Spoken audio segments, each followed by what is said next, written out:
नमस्कार, जय हिंद। मैं हूं राजू सिंह और आइए शुरू करते हैं नो पॉलिटिक्स। 2 दिन पहले 15 नवंबर को ट्विटर पर नाथूराम गोडसे अमर रहे करके ऐसा ट्रेंड चलाया जा रहा था। अब 15 नवंबर को ऐसा क्या है जिससे ये ट्रेंड चलाया गया? तो बात दरअसल ऐसा है कि 1949 को 15 नवंबर के दिन ही गांधी जी के मर्डर के जुर्म में नाथूराम गोडसे को फांसी पर लटकाया गया था। तो गांधी जी में ऐसा क्या था, क्या उनकी गलतियां थी जिसके वजह से नाथूराम गोडसे को ऐसा कदम उठाना पड़ा था? तो उन्हीं कुछ गलतियों पर हम चर्चा करेंगे आज। हालांकि महात्मा गांधी जी के जीवन की पूरी घटनाओं पर चर्चा करना तो मुनासिब नहीं है एक बार में, लेकिन हम उनके जो मेन कुछ घटनाएं थी, जो उनकी गलतियां थी, जो ब्लंडर्स थे, उन पर हम चर्चा जरूर कर सकते हैं शॉर्ट में, संक्षेप में। सबसे पहले बात करते हैं 1919 में खिलाफत आंदोलन का समर्थन करना। जैसा कि आपको पता है कि 1914 से लेकर के 1919 तक प्रथम विश्व युद्ध हुआ था और इसमें अंग्रेजों ने तुर्की के विघटन होने के बाद तुर्की में जो खलीफा पद हुआ करता था, जो पूर्णतः मजहबी पद था, उसको अंग्रेजों ने ध्वस्त कर दिया। और चूंकि तुर्की में खलीफा पद ध्वस्त किया गया, इसलिए भारत में रहने वाले मुसलमान आक्रोशित हो गए और यहाँ पे आंदोलन चलाया गया जिसका नाम खिलाफत आंदोलन के नाम से जाना जाता है।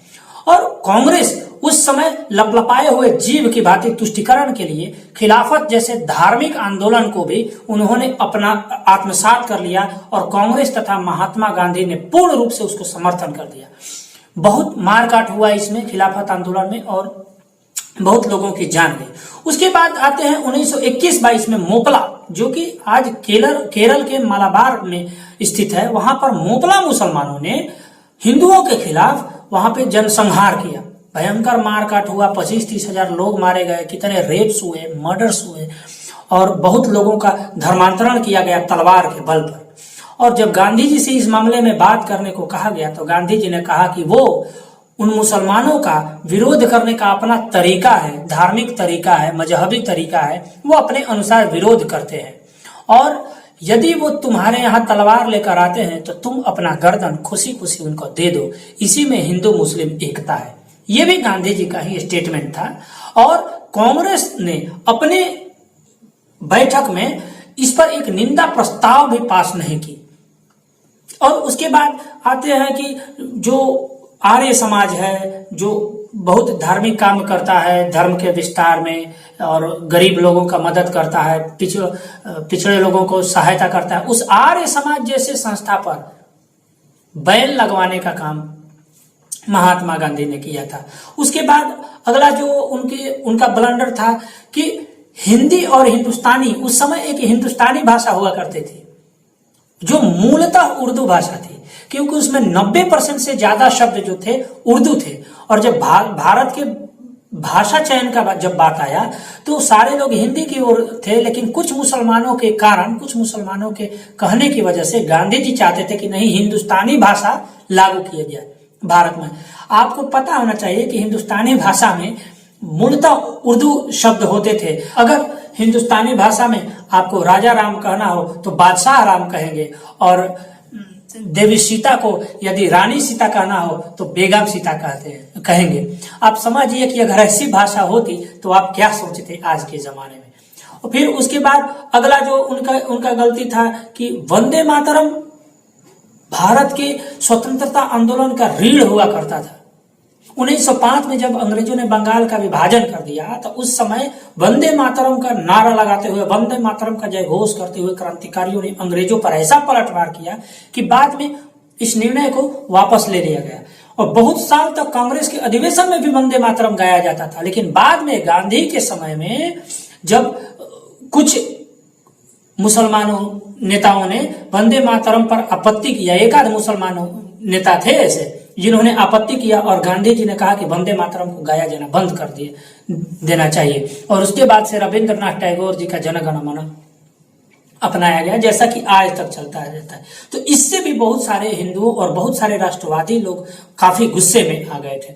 उसके बाद 1946 में जब सोहरावर्दी खान के नेतृत्व में बंगाल के कोलकाता और नोआखली में जब भयंकर हिंसा हुई, अली जिन्ना के कहने पर डायरेक्ट एक्शन के नाम पर और हजारों हजारों हिंदुओं का नरसंहार किया गया, कई सारी औरतों का रेप किया गया, हजारों हजार की संख्या में कन्वर्जन हुए, उसको सपोर्ट करने वाला सोहरावर्दी खान, जो उस समय बंगाल प्रोविंस का प्राइम मिनिस्टर हुआ करता था, उसको महात्मा गांधी ने पीठ थपथपाया और बोला कि तुमने बहुत अच्छा काम किया है। जी हाँ, ये महात्मा गांधी ने बोला था कि तुमने बहुत अच्छा काम किया था। महात्मा गांधी की हिम्मत नहीं हुई कि दंगा रोकने के बाद नोआखली में जाके वो एक बार विजिट मार सके। वो नोआखली के बाहर बॉर्डर पर ही वहां के जो पुलिस अधीक्षक थे उनसे मिलके और फिर वापस आ गए। ऐसे में किसका खून नहीं खोलेगा? क्या आपका खून नहीं खोलता? क्या हमारा खून नहीं खोलता? सबका खून खोलता है। उसके बाद महात्मा गांधी ने कश्मीरी राजा, जो कि उस समय हिंदू राजा हुआ करते थे, कश्मीर एक मुस्लिम बहुल क्षेत्र रहा है शुरू से ही, और वहां राजा हिंदू हुआ करते थे, उनको महात्मा गांधी ने यह सलाह दिया कि क्यों ना तुम बनारस चले जाते हो, वहां पूजा पाठ करते हो, ये राजपाट छोड़ दो, ये मुसलमानों का क्षेत्र है, यहाँ पे मुसलमान राजा होना चाहिए। और शेख अब्दुल्ला को इन्होंने वहां का प्राइम मिनिस्टर मतलब राजा बनाने का भरसक प्रयास किया था, ये भी उनमें था। लेकिन सेम टाइम उसी समय जो हैदराबाद के निजाम थे वो मुसलमान थे, जबकि हैदराबाद एक हिंदू बहुल क्षेत्र था। लेकिन उस मामले में गांधी जी ने निजाम को नहीं बोला कि तुम मक्का या मदीना चले जाओ, वहां अपना मजहब का काम करो, छोड़ दो, ये क्षेत्र हिंदुओं का है, हिंदुओं के शासन में रहने दो, उनके लिए नहीं बोला। तो आप ये देख सकते हैं कि गांधी जी का जो भी प्रेम था, जो भी भाईचारा था या जो भी अहिंसा था, वो एक तरफ के लिए था। वो कहते थे हिंदुओं से कि यदि कोई मुसलमान तलवार लेके तुम्हारे घर पे आता है तो तुम अपनी गर्दन उसको दे दो, उससे प्रतिरोध मत करो, इससे हिंदू मुस्लिम एकता बनी रहेगी। ये उनका थॉट प्रोसेस था। उसके बाद जो तात्कालिक कारण में बहुत सारे कारण थे। एक मेन कारण था कि उस समय 1947 में जब बंटवारे के बाद, चूंकि बंटवारा बहुत हड़बड़ी में हुआ था और ऐसे में क्या था कि इधर से कुछ उधर जाने वाले लोग थे और उधर से कुछ इधर आने वाले लोग थे, तो ऐसे में क्या हुआ कि बहुत हड़बड़ी में होने की वजह से दंगा फैल गया। और दंगा फैलने के बहुत सारे कारण थे। तो जो पाकिस्तान से जो लोग बच के आए थे, वो चूंकि जाड़ा का महीना था, जनवरी दिसंबर का महीना था, और दिल्ली में जो जितने भी मंदिर मस्जिद गुरुद्वारे थे, जहां जिसको जगह मिला था वो शरण ले लिया था। कुछ मुसलमानों ने आपत्ति जताई कि जो हिंदू लोग मस्जिदों में छुपे हुए हैं उनको खाली कराइए, क्योंकि उनके छुपने से, उनके रहने से हमारे मस्जिद अपवित्र हो रहे हैं। और गांधी जी ने उनका ये वक्तव्य तुरंत स्वीकार कर लिया और गांधी जी ने दिल्ली पुलिस पर और भारत सरकार पर जबरदस्ती दबाव बनाया कि मस्जिदों को खाली कराया जाए। और उस ठिठुरती ठंड में दूध मुंहे बच्चों और नई नवेली स्त्रियों के साथ बहुत सारे लोगों को दिल्ली की सड़कों पर सोना पड़ा। और वैसे में आपको ये अंदाजा होना चाहिए कि हजारों हजार की संख्या में लोग ठंड से ठिठुर के मर गए थे। और गांधी जी बिरला भवन में 5 ताला बिल्डिंग में रहा करते थे। इतना बड़ा बिरला भवन है। अगर गांधी जी को इतना शौक था, अगर इतना उनमें दया होता, तो गांधी जी कहते कि मेरे लिए इतना बड़ा बिरला भवन रखने की जरूरत नहीं है, इस पूरे बिरला भवन में लोगों को लाकर रखो। लेकिन गांधी जी ने सारे मस्जिदों से लोगों को खाली करा के, हिंदुओं को खाली कराकर सड़कों पर ला दिया। जब हिंदुओं ने मांग किया कि मंदिरों को भी खाली कराया जाए, तो गांधी जी ने इनकार कर दिया। ऐसे थे गांधी, ऐसे थे हमारे महात्मा गांधी।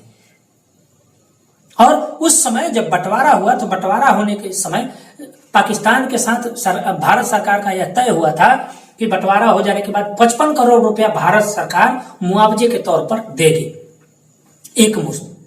लेकिन जैसे ही जम्मू कश्मीर में पाकिस्तान ने इन्फिल्ट्रेशन किया, युद्ध की नौबत आ गई, तो भारत सरकार के गृह मंत्री श्री वल्लभ भाई पटेल ने उस समय यह कहा था कि आग जब लगती है तो आग को बुझाने के 2 तरीके होते हैं।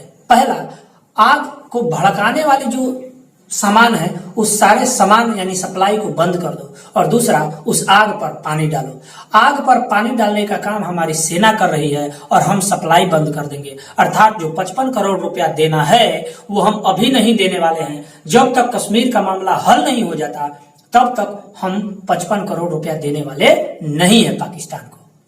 और आपको पता है उसके बाद गांधी जी ने क्या किया? गांधी जी ने कहा कि 55 करोड़ रुपया पाकिस्तान को दो और अभी दो। नहीं तो मैं धरने पर भूख हड़ताल पर बैठूंगा। क्योंकि गांधी जी का सबसे बड़ा हथियार भूख हड़ताल था, क्योंकि गांधी जी तो महात्मा थे और उनका कष्ट तो कोई सह नहीं सकता था। तो गांधी जी ने न सिर्फ धमकी दिया बल्कि भूख हड़ताल पर बैठ गए गांधी जी। और भूख हड़ताल पर बैठते ही भारत सरकार जो है वो प्रेशर में आ गई, और प्रेशर में आने के बाद वो 55 करोड़ रुपया पाकिस्तान को देना पड़ा।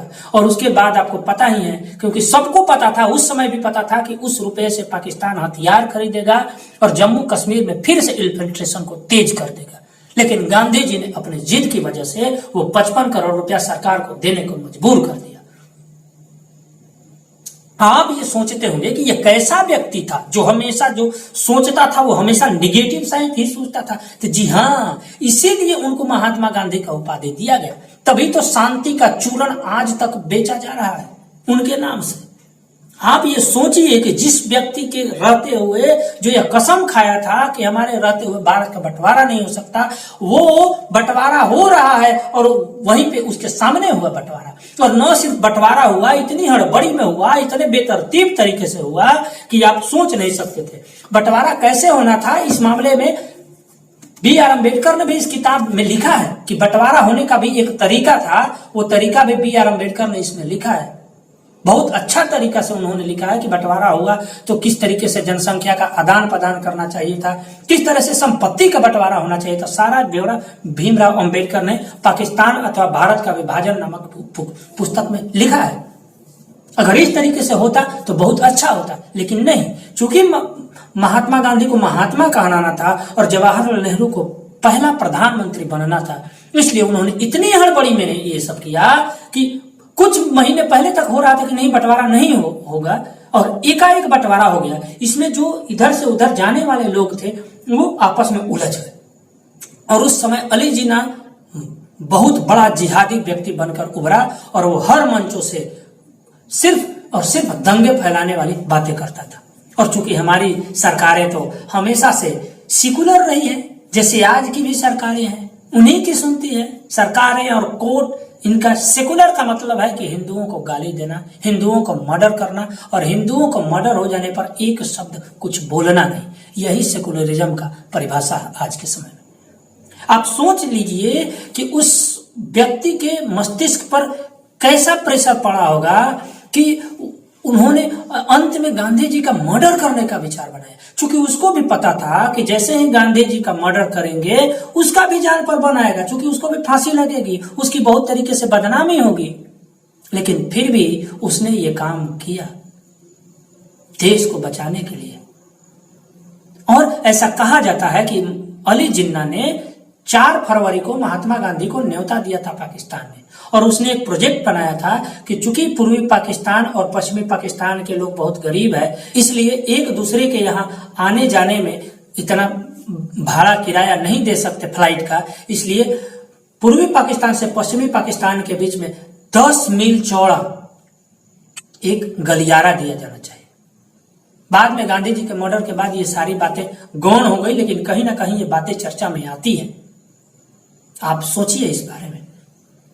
और मुझको लगता है कि गांधी जी के मर्डर के बारे में जो पहले से इंटेलिजेंस इनपुट थी, सरकारों को भी पता था, भारत सरकार को भी पता था कि इनका मर्डर होगा, और लेकिन भारत सरकार ने कुछ नहीं किया, क्योंकि भारत सरकार भी इनसे बहुत परेशान हो गई थी। हर काम में एक उल्टा प्रेशर बनाना। सरदार पटेल को भी कई बार इन्होंने झुकाया, कई बार सरदार पटेल नाराज हो जाया करते थे, भरी मीटिंग से सरदार पटेल चले जाते थे इनके कुकर्मों की वजह से। एक तरफा सोचना, बिल्कुल एक तरीके के आप सोच नहीं सकते हैं। बहुत सारी कारण रही हैं जिनके वजह से उनको नाथूराम गोडसे ने मारा, बहुत सारे कारण रहे होंगे।